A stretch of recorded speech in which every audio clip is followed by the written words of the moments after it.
Utod ko, ari ang inyo kubos nga alagat, ari subong sa Malay, Aklan.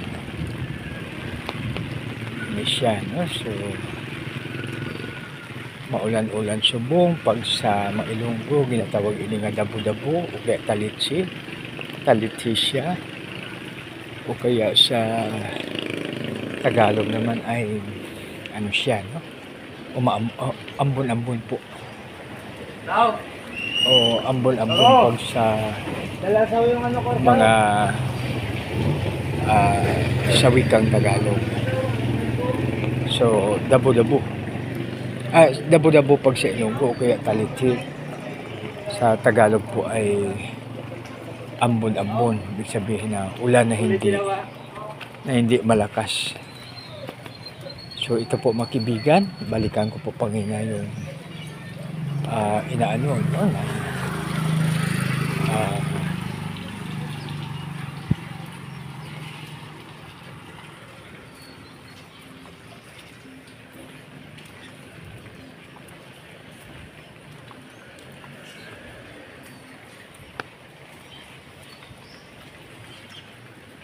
Yung may kuwang kanina, yung parang cave. Ano ko yung cave, baka pwede na magpuntahan yung cave.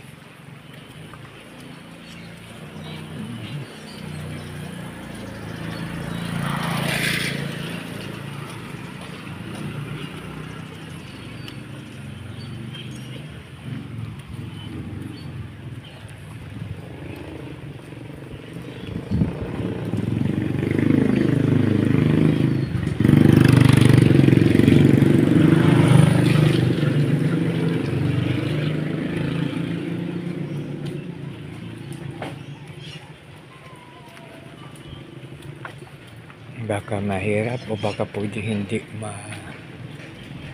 doon po yun sa naasog.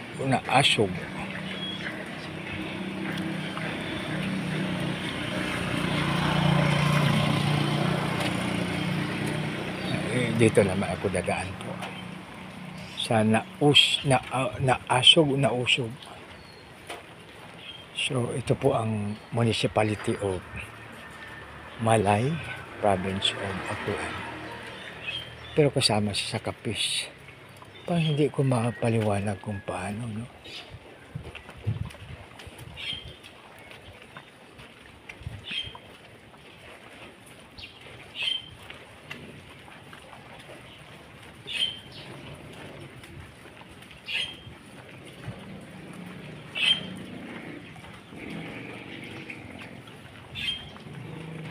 Ayun, ito yun. Parang may cave, papunta sa cave.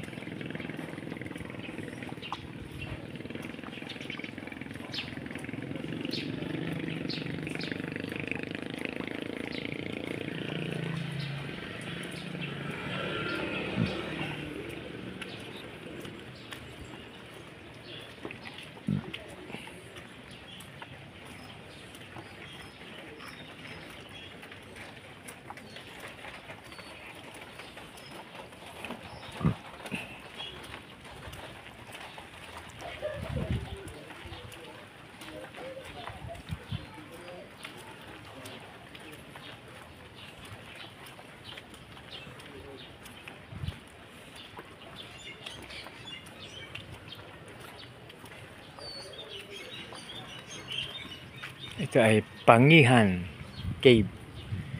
Baka tinawag na Pangihan dahil daming pangi sa place na yun.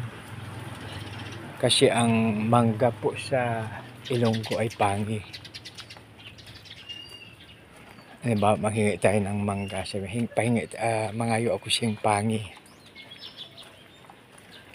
Pahingi ako ng mangga. Parang gano'n po sa Tagalog. So dito magtanong-tanong po tayo rito tungkol sa papunta po sa cave, Pangihan Cave.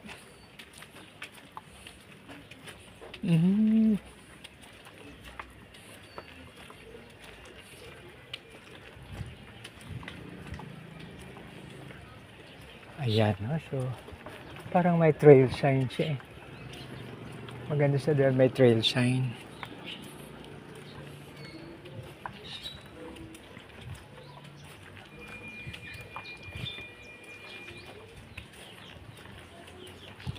So, kwan pala ang kwan, ang Malay, parang ano pala siya, no?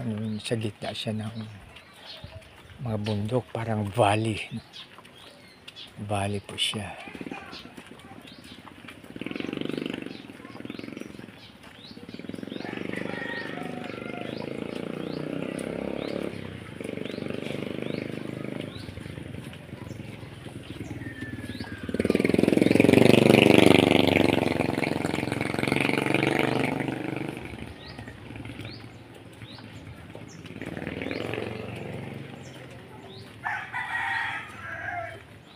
Dami nga balay, oh. Payag.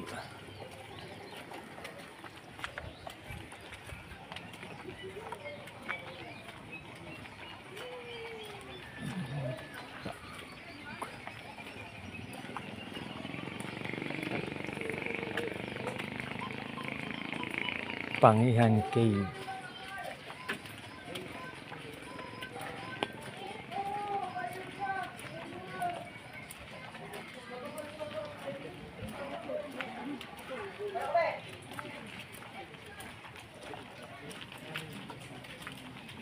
Pangihan Cave.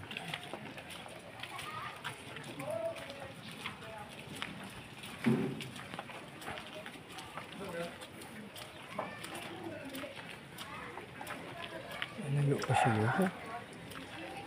Nasi amo na ni.